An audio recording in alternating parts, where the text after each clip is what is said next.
OP-PNI, opposant permanent, politicien non institutionnel ou parlementaire non institutionnel. Nous venons aujourd'hui pour vous parler d'un sujet couplé, très important pour l'avenir de notre pays. Il s'agit de la vente de l'Institut géographique du Congo, situé, n'est-ce pas, dans la commune de la Gombe, entre le rond-point Mandela et le boulevard du 30 juin, dans le sens d'aller vers Sosakom.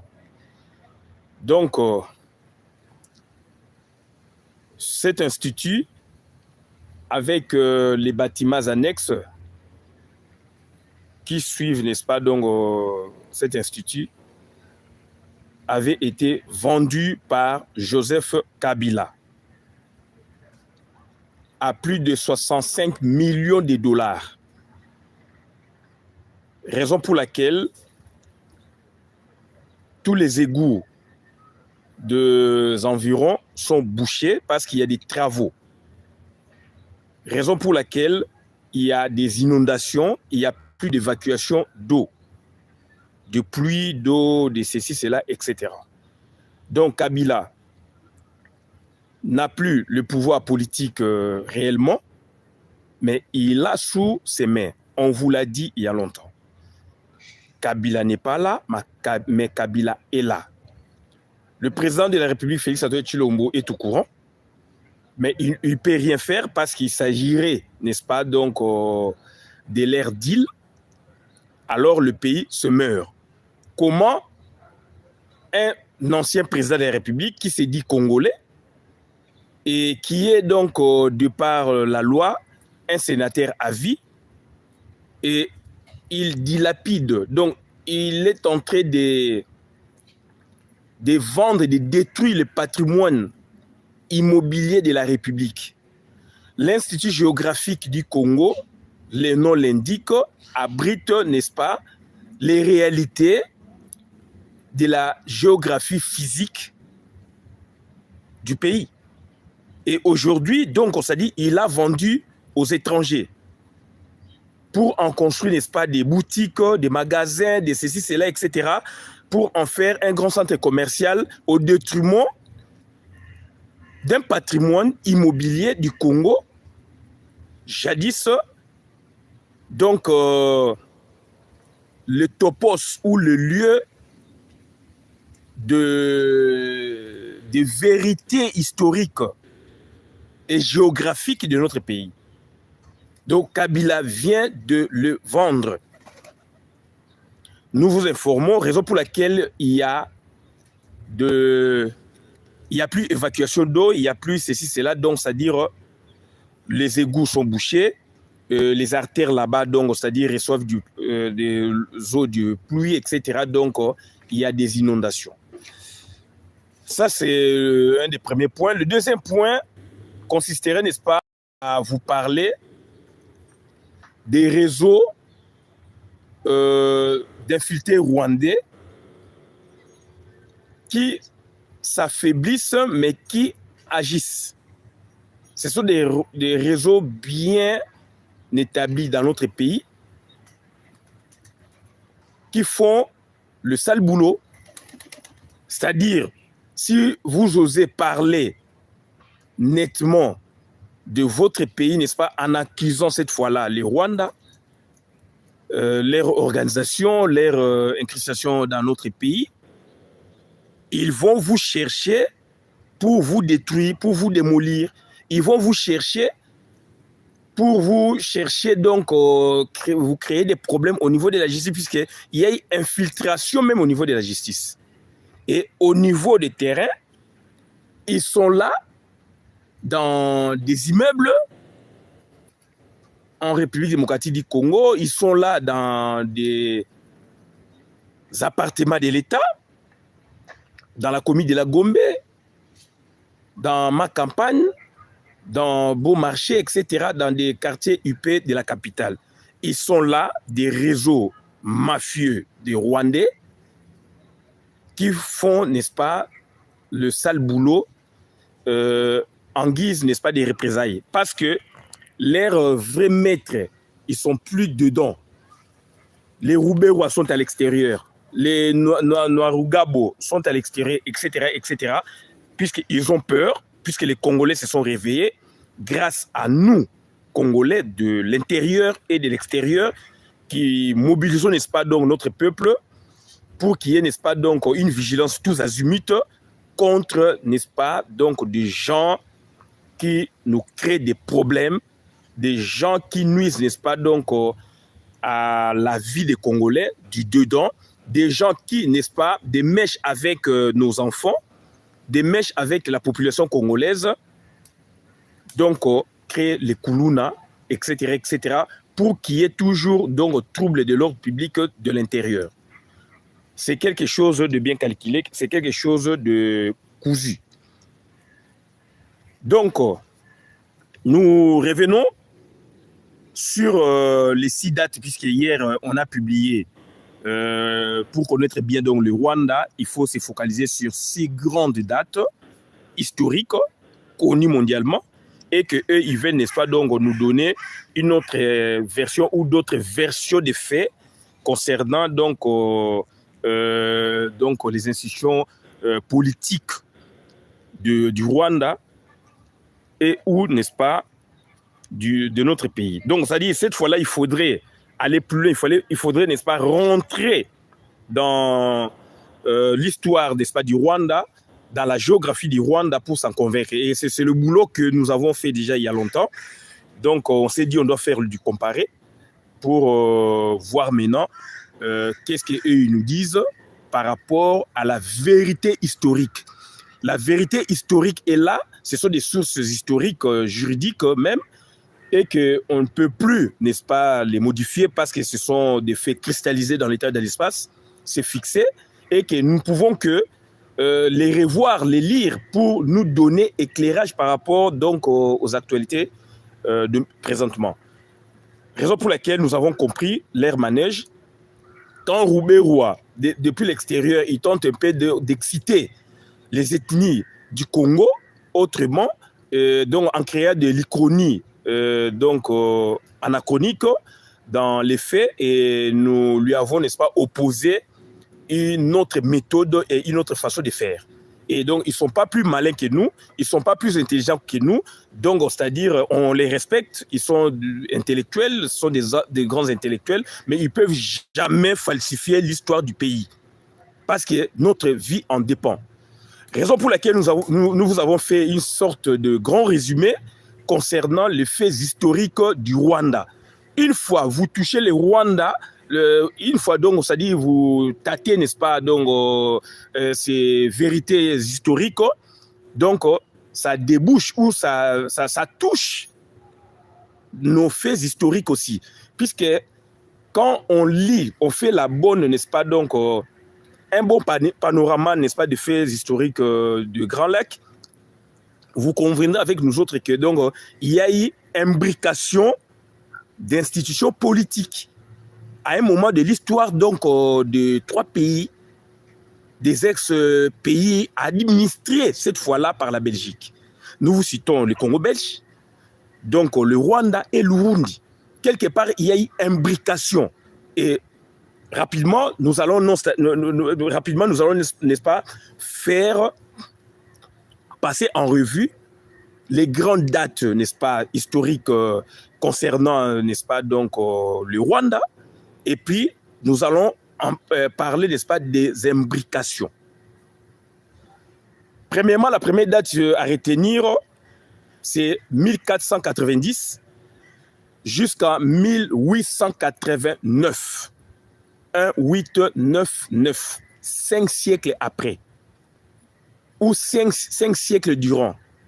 Le Rwanda dont on parle actuellement, le Rwanda dont, n'est-ce pas, Azera Rouberois voudrait, n'est-ce pas, donc falsifier l'histoire. Ce Rwanda-là fut un grand royaume au cœur des Grands Lacs, composé par 50 petits royaumes, dirigés par autant de rois, dont le dernier, avant, n'est-ce pas, donc son attribution à l'Allemagne, dont le dernier s'appela Kigeli. Moi, souvent, je l'appelais Kigere. Kigeli 4. son héritier avait fui, n'est-ce pas, la guerre civile en 59 pour s'établir aux États-Unis d'Amérique. Il mourut aux États-Unis en 2016. Ce funérailles, donc, c'est-à-dire, on l'avait annoncé ici en France sur France 24 et ça a été célébré par l'ambassadeur rwandais. Ça, c'est un fait. Donc, de 1490 jusqu'à 1889, le Rwanda fut un royaume. Ça, c'est de 1. Deuxième date, 1889 jusqu'à 1919. Durant toute cette temporalité, le Rwanda fut... On ne parlait même pas de Rwanda de façon isolée. Mais si, donc, pédagogiquement, on doit le citer, puisqu'il en est, n'est-ce pas, donc, question. Donc, le Rwanda fut partie intégrante de l'Empire allemand, composé, Empire allemand de l'Est, composé par le Rwanda. Si on doit faire la décomposition, le Rwanda, l'Urundi, le Zanzibar et le Tanganyika. On ne parlait pas du Rwanda de façon isolée, s'il vous plaît. Ce fut un ensemble, un groupe appelé donc Empire allemand d'Afrique de l'Est. Puisque l'Allemagne aussi, son empire s'étendait même donc jusqu'à Namibie, Togo, totalement le Cameroun. Mais cette fois-là, on vous parle d'empire allemand de l'Est, donc c'est-à-dire dans le Grand Lac. Il y eut, n'est-ce pas, la Première Guerre mondiale, 14-18, et l'Allemagne a été, n'est-ce pas, donc défaite, d'où, conséquemment, les puissances de l'époque lui ont ravi toutes, n'est-ce pas, tous ces territoires ou toutes ces entités territoriales à travers le monde. Et vint sous l'impulsion, n'est-ce pas, donc de la SDN, Société des Nations. Donc vers la Société des Nations en 1919. Et de 1919, c'est la Société des Nations qui décida, n'est-ce pas, donc de récupérer toutes les entités territoriales d'Allemagne à travers le monde pour les distribuer à des puissances. D'où, conséquemment, de 1919 jusqu'à 1925, donc il y a eu administration protectorale, n'est-ce pas, donc de la Belgique. Et cette fois-là, maintenant, avec nous autres, nous, colonies. Donc, c'est-à-dire, pour nous faire comprendre, de 1919 jusqu'à 1919 jusqu'à 1925, il y eut ce qu'on dit protectorat belge. Donc, le Rwanda, l'Urundi furent des protectorats belges. C'est un principe juridique en droit international public ou droit public international. Le protectorat s'entend en termes de protéger, des protecteurs et des protégés. Qui fut protecteur, c'est la puissance belge. Qui fut protégé, ce sont ces entités-là, les Rwanda, l'Urundi. D'où, dans le protectorat, au niveau international, c'est la puissance qui représente au niveau des commerces international, des relations internationales. Au niveau de la nationalité, le protecteur, le protégé garde sa nationalité. Ça, c'est de un déjà. Et puis, au niveau maintenant donc, de l'intervention militaire, de l'ordre public, c'est la puissance qui intervient. Et qui intervenait là-bas? C'est la force publique du Congo, belge. C'est notre force publique, puisque la force publique a été créée déjà donc, de 1885-86, avec 10 premiers militaires Bangala, 10 premiers militaires Songala. Il faut lire, aller à Tervuren lire. Donc, c'est-à-dire, c'est le Congo belge qui protège le Rwanda, l'Urundi. Et le Congo belge, la Belgique n'envoyait pas ses militaires blancs là-bas. C'était donc, c'est-à-dire, sur place, localement, avec donc la force publique. Et la force publique allait là-bas quand il y avait problème de l'ordre public. Et il s'agissait de l'ordre public, il s'agissait donc de défendre militairement les territoires par rapport aux puissances concurrentes, exemple. Ça, ce sont donc, c'est-à-dire les principes du protectorat. 1925 jusqu'à 1900, protectorat, 1919, 1925. 1925, 1945, sous la SDN toujours, le Rwanda, le Burundi dévèrent des mandats de classe B. Donc ça se transpose maintenant, non plus en protectorat, cette fois-là, mais en mandat. Ce sont des territoires. C'est sous l'emprise, n'est-ce pas, ou le joug de la SDN, l'ancêtre de l'ONU. Puisque déjà, donc, au départ, ce furent des territoires allemands ravis suite à des bévues et on les distribuait, n'est-ce pas, donc, à des puissances sur une temporalité. Et maintenant, donc, l'Organisation internationale de l'époque pour la paix, donc, décida, n'est-ce pas, donc, de créer un statut pour, n'est-ce pas, les greffer, n'est-ce pas, sur ces territoires, appelé mandat de classe A, classe B, classe C. Les Rwanda, l'Urundi se transformèrent, n'est-ce pas, donc, en mandat. Allez-y, s'il vous plaît, lisez sur Internet. Classe A, classe B, classe C. Il y avait la différence par rapport, n'est-ce pas, aux évolutions politiques, institutionnelles, économiques, etc. Le mandat de classe A, c'était beaucoup plus des territoires de l'ex-empire ottoman, puisque cette fois-là aussi, l'empire ottoman a été dépecé en 1920. Ils l'ont dépecé en donnant une partie aux Anglais, une partie aux Allemands, aux Français. Par rapport à l'évolution politique, institutionnelle, économique, tout ça, ils étaient en avance par rapport aux classes ou aux classes B, C. C'est ça la différence. D'où les Rwanda, Urundi furent des mandats de classe B sous la SDN. Et vint l'ONU en 1945. Suite à la Deuxième Guerre mondiale, l'Allemagne toujours fut vaincue et que maintenant ils instaurèrent donc les puissants du monde, donc l'ONU. Et maintenant, cette fois-là, maintenant, les entités appelées classe B, A, C se transformèrent en territoire sous tutelle de l'ONU. Le Rwanda fut territoire sous tutelle, le Rwanda et l'Urundi furent territoire sous tutelle de l'ONU. De 1945 jusqu'à leur indépendance en 1962. Nous avons eu notre indépendance en 1960. Donc, c'est-à-dire la force publique avait deux fonctions, fonction militaire et puis fonction donc policière.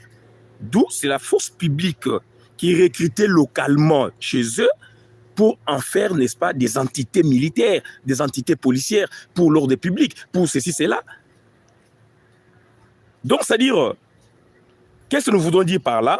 C'est-à-dire, il faut bien lire le Rwanda en 6 étapes, en 6 grandes dates.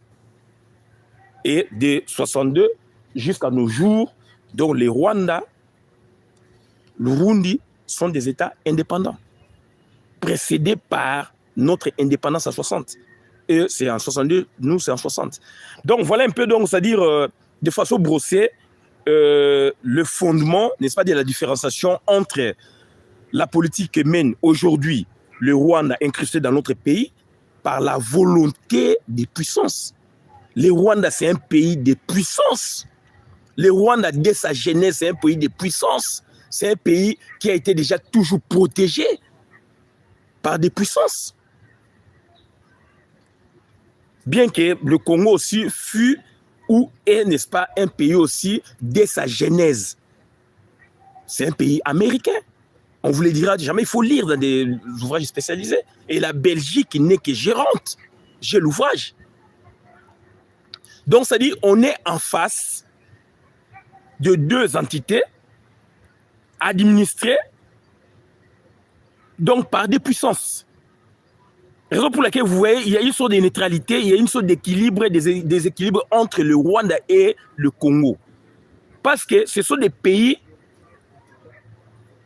créés de leur genèse du point de vue étatique, hein, du point de vue étatique, de leur genèse donc par des puissances.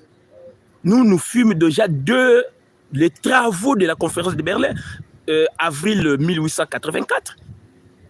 Alors les travaux étaient finis, n'est-ce pas, donc le 20, par sanctionné même par un acte publié, acte général de la conférence de Berlin, au 26 février 1885. Donc, ça dit, notre intervention d'aujourd'hui consistait, n'est-ce pas, donc à vous parler de ce que Joseph Kabila est en train de faire au pays. Donc, ça dit, il est en train, n'est-ce pas, donc de continuer sa mission, de détruire le patrimoine congolais, et donc de faire ce que lui, il entend faire, puisque dans son mental, le pays lui appartient. Il vend partout.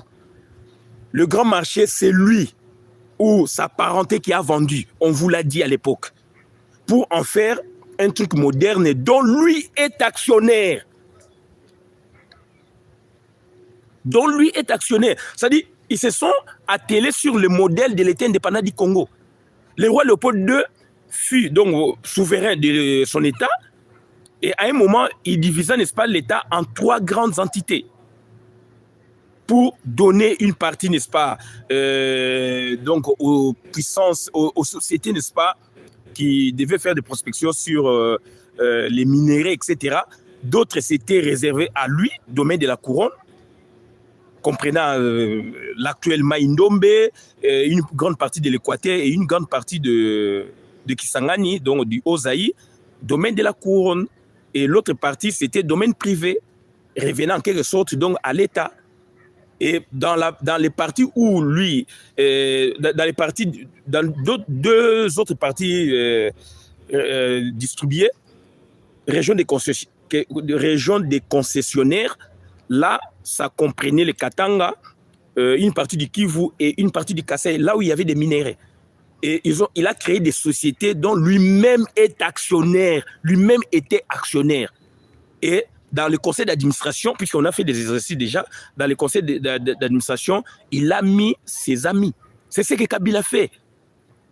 Il ne vante plus rien. Donc, c'est-à-dire, aujourd'hui, nous avons un problème avec des infiltrés rwandais qui sont vraiment bien assis au Congo. Ils se dissimulent, n'est-ce pas, avec la population congolaise. Ils sont dans des cités huppées de la capitale et ils agissent le matin et surtout le soir. Ils sillonnent le Congo le soir, la nuit. Donc, c'est-à-dire, si vous avez, n'est-ce pas, donc, donné un point de vue qui ne rencontrerait pas, n'est-ce pas, leurs préoccupations par rapport à leur tactique d'occupation, donc ils vont vous visiter la nuit. Ils vont tenter par tous les moyens vous empoisonner. Et la plupart, n'est-ce pas, donc, des Congolais empoisonnés, donc, proviendraient, la plupart donc, de ces tactiques d'empoisonnement proviendraient donc de ces réseaux mafieux. Et on doit les détecter. Ils sont près de l'immeuble Interpol. Ils sont dedans, aux alentours. Ils sont donc à Royal. Ils sont donc partout dans Gombela. On doit les détecter. Ils sont dans des appartements huppés, dans des cités huppées. Ils gagnent bien leur vie. Des hommes comme des femmes, ils opèrent, ils détectent leur mission pour tuer les Congolais. Les Congolais vivent maintenant en insécurité dans leur pays. D'où nous demandons au président de la République de créer une brigade. Une brigade d'anti-valeurs. Donc, ça dit une brigade pour traquer de telles manœuvres. Une brigade anti-poison. Et ce sont les Rwandais qui nous ont ramené cette mentalité. Ce n'est pas une mentalité congolaise. Ils sont là à Gombe. Ils occupent donc, c'est-à-dire de beaux appartements à Gombe, à ma campagne, dans des quartiers huppés de Kinshasa. Ils font le sale boulot. ils maintiennent le désordre. Et le président, l'ancien président Joseph Kabila, donc il a insinué, donc c'est-à-dire il a créé une sorte d'organisation souterraine pour qu'il n'y ait pas de développement du Congo. Et ce sont des Congolais qui viennent, n'est-ce pas, donc à la rescousse pour parler de bien de Kabila. Alors c'est le monsieur a détruit le pays. Comment expliquer l'avenue Kassavubu jusqu'à maintenant? Cette avenue n'est plus asphaltée. Mais Kabila est en train de vendre le patrimoine congolais sous nos yeux.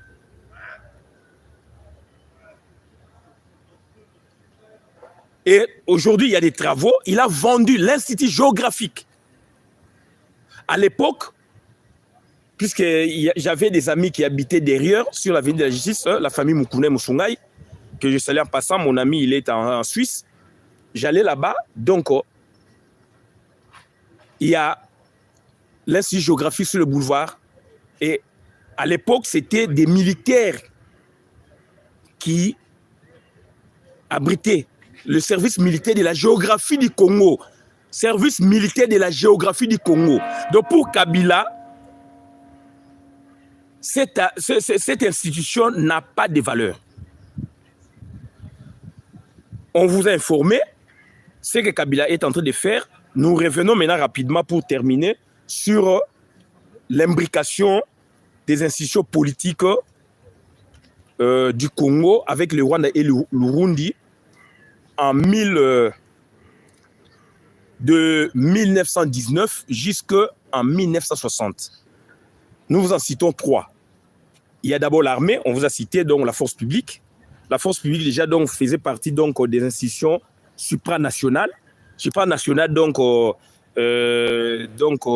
entre les trois territoires, puisqu'on était colonisé d'un côté, d'autre côté sous tutelle. Donc l'armée, la force publique faisait donc la protection des territoires, des trois territoires, et puis le maintien de l'ordre ou des ordres dans les trois territoires. C'est une imbrication, mais c'est une institution appartenant à nous. La première des imbrications, raison pour laquelle donc on est ensemble avec les Rwandais. Avant, ils étaient chez eux. On ne pouvait pas rogner un centimètre de terrain face à des puissances qui géraient, qui protégeaient, qui administraient les Rwandais. Alors le Congo belge n'était que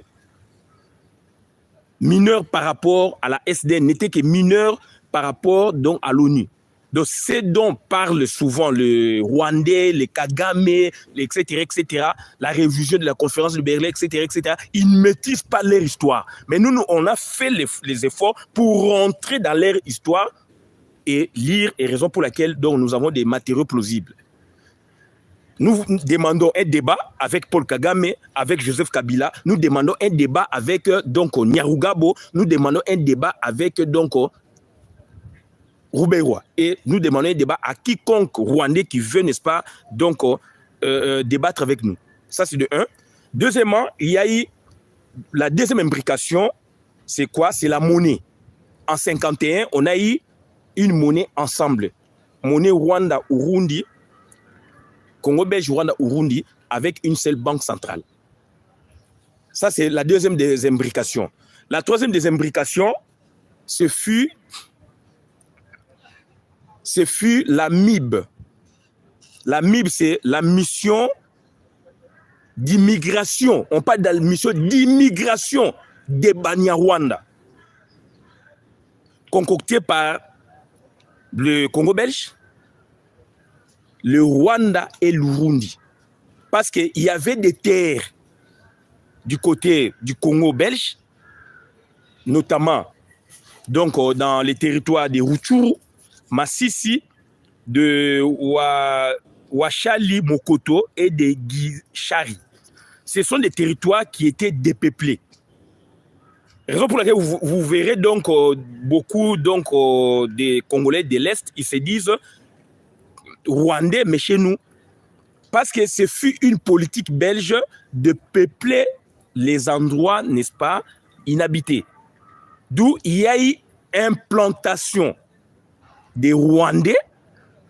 Chez nous, au départ, ce furent, n'est-ce pas, 6 000 personnes. Et avec l'évolution, avant 60, le nombre était donc au croissant au niveau de 25 000. On parle de 25 000 donc, Rwandais au Congo. Vous avez immigré. C'était pour des raisons, n'est-ce pas, donc, d'exploitation, n'est-ce pas, de la main-d'œuvre pour, n'est-ce pas, travailler dans des mines. Puis donc, il fallait créer des usines de mines, etc., etc. Ils étaient venus pour cette raison. Deuxièmement, pour peupler les parties dépeuplées, naturellement, donc, du Congo. D'où, aujourd'hui, il y a à Massissi, à Guichari, à Ouachali, Mokoto et à Rutshuru, des populations rwandophones qui se sont établies dans notre territoire à partir de 1937. À partir de 1937. Comment expliquer les gens qui ont immigré vers un pays, on les a accueillis, et que ces gens-là maintenant se réclament d'autres pays chez nous et demandent aussi de rogner une grande partie du territoire. Alors l'histoire nous dit que donc ils étaient établis sur un territoire de 19 km sur 18 km ou 350 km carrés. 350 km carrés. L'histoire est là. Donc, c'est-à-dire, raison pour laquelle il y a imbrication. Cette imbrication est artificielle. Mais avec l'évolution du monde aujourd'hui, on comprend que, donc, on doit cohabiter. Et cette cohabitation doit passer par des dialogues. Cette cohabitation doit passer par des dialogues et non par des tueries, et non par des mensonges. Cette cohabitation doit passer par le respect historique, des données historiques par rapport donc à l'avenir du Congo, si eux se considèrent comme Congolais et qu'ils ne doivent jamais nous imposer leur politique. D'où le monsieur Roubaix-Roy, depuis les États-Unis, est tenté de griller les Congos, est tenté d'exciter, n'est-ce pas, donc, des faussetés sur les ethnies du Congo. Ne maîtrisant rien, donc il parle il parle d'extinction d'un peuple, de discrimination d'un peuple, alors que les Congolais sont unis. Dernièrement, il a cité les Bayaka, alors que les Bayaka sont Congo. Ils ne sont pas minoritaires. Chez nous, il n'y a pas de minorité. Mais chez eux, il y a une minorité. Ce sont les Tois. Ce ne sont pas les Tutsis même. Et chez nous, il n'y a pas de Tutsis. S'il y a Tutsis, donc ça dit ce sont donc des résidents. S'il y a Tutsis, donc il y aurait aussi donc Angolais, il y aurait aussi, n'est-ce pas, donc les Bazombo, il y aurait aussi donc, ça dit le peuple du monde, des Libanais, des Chinois, comme on voit aujourd'hui. Raison pour laquelle nous demandons au président de la République de traiter de ce problème. Parce qu'on est en train de réviser, n'est-ce pas, donc de changer la Constitution. Donc, nous appuyons de telles initiatives et qu'on doit en parler une fois pour toutes. Pour qu'il y ait, n'est-ce pas, donc une sorte d'harmonie, une sorte donc de mieux-être avec toute la population congolaise afin de construire le pays ensemble. Quelle est notre position? Nous, on est progressistes. On est ici, je suis noir de peau, mais je suis français. Puisque l'État, bien sûr, a été précédé par la nation, mais aujourd'hui, c'est l'État qui prévaut. Donc, on doit, n'est-ce pas, marcher avec les préceptes de l'État. Et les préceptes de l'État, n'est-ce pas, nous disent qu'on doit ouvrir la nationalité. Côté naturalisation, nous, on reste autochtones. Telle est notre intervention d'aujourd'hui. Donc, si on peut se récapituler, donc, enfin, si on peut faire un récapitulatif rapidement. Donc, on a parlé de la vente d'Institut géographique par Joseph Kabila. On doit l'interpeller C'est lui qui a vendu à plus de 63 millions, 65 millions de dollars. Et ça crée maintenant donc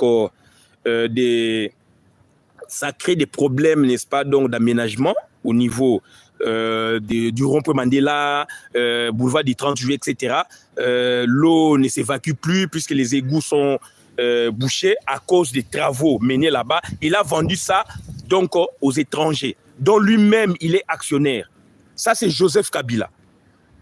On vous a parlé, n'est-ce pas, donc, d'un réseau mafieux, d'infiltrés rwandais qui se sont établis, n'est-ce pas, dans des quartiers UP du Congo pour traquer ceux ou celles des Congolais, n'est-ce pas, qui parlent des vrais problèmes du Congo.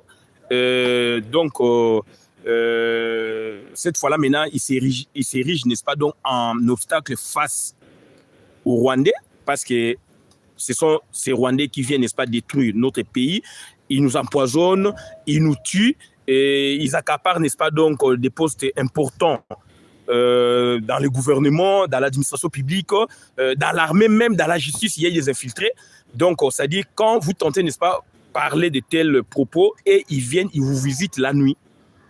On vous a parlé aussi, n'est-ce pas, donc, de l'imbrication des institutions supranationales entre le Congo belge, le Rwanda et le Burundi. Raison pour laquelle on a des problèmes. Avant cela, on n'avait pas de problèmes avec eux. Et on vous a donné les 6 dates pour bien connaître les Rwandais. Et le Rwanda a été toujours hyper protégé par des puissances ou par des organisations internationales de l'ONU, enfin, organisations internationales dont la SDN, précédant l'ONU, et l'ONU. Et le Rwanda fut un grand royaume au cœur, n'est-ce pas, donc, de Grand Lac, composé par 5 petits royaumes, dont à sa tête, le dernier roi Kigeli. Donc, c'est-à-dire, un tel roi tyran qui avait chassé même les explorateurs, il ne pouvait jamais accepter donc, qu'un centimètre de son territoire soit rogné par une puissance quelconque. Alors que nous fûmes déjà été indépendants du Congo, en 1885 lors du partage du gâteau africain et que le Rwanda, le Burundi, donc le Rwanda avait chassé les explorateurs où le Rwanda n'a jamais été, ni jamais été, n'est-ce pas, donc exploré ni colonisé. Le Rwanda fut royaume traditionnel. Quand nous fûmes déjà dans les institutions politiques et dans les institutions modernes, le Rwanda restait dans les institutions sociopolitiques traditionnelles africaines jusqu'en 1889. Le Rwanda-Burundi avait été attribué par les conférenciers de la conférence de Berlin. Donc, les superficies du Rwanda avaient été, n'est-ce pas, maintenues intactes. Donc, personne ne l'a rogné. Donc, c'est-à-dire, nous menons une politique aussi pour qu'il y ait harmonie dans nos vies, dans nos vies quotidiennes entre peuples, et nous espérons que le président de la République, Félix Antoine Tshilombo, l'homme d'actualité, l'homme du terrain, donc nous écoute et qu'il va mener, n'est-ce pas, à bon port une politique de voir cet aspect des problèmes, parce qu'il y a trop de mensonges. Il y a trop de mensonges donc, provenant de Roubaix-Roy, puisque depuis l'extérieur, il est en train d'exciter nos ethnies. Il est en train de parler de mal du Congo à l'international pour qu'il soit bien entendu. Alors, il rentre dans des philosophies d'extinction d'un peuple, il rentre dans des philosophies, n'est-ce pas, d'employer des termes qui touchent l'entendement ou l'attention, n'est-ce pas, des puissances. Alors, nous aussi, nous sommes là pour le contrer en apportant des correctifs centrés, n'est-ce pas, sur des faits historiques inattaquables. Et nous demandons à Roubaix-Roy, s'il veut un débat, on est là à distance, on doit le faire. Ils ne maîtrisent pas l'histoire du Congo. Ils ne maîtrisent même pas l'histoire de leur pays. Et il s'est dit intellectuel rwandais. On veut bien élargir, n'est-ce pas, certains aspects, n'est-ce pas, donc de la nationalité congolaise, mais jamais des gens qui ont tué les nôtres, des gens qui ont rogné brutalement notre territoire, des gens qui sont en intelligence avec des puissances pour nous faire du mal, des gens qui sont dans des rapports de l'ONU, etc., ces gens-là n'auront jamais notre nationalité. Nous avons dit et nous vous remercions, nous vous demandons, n'est-ce pas, de partager cette vidéo dans tous les coins et recoins du monde. Merci. C'était Christian Bolabia Matina Wing. Merci.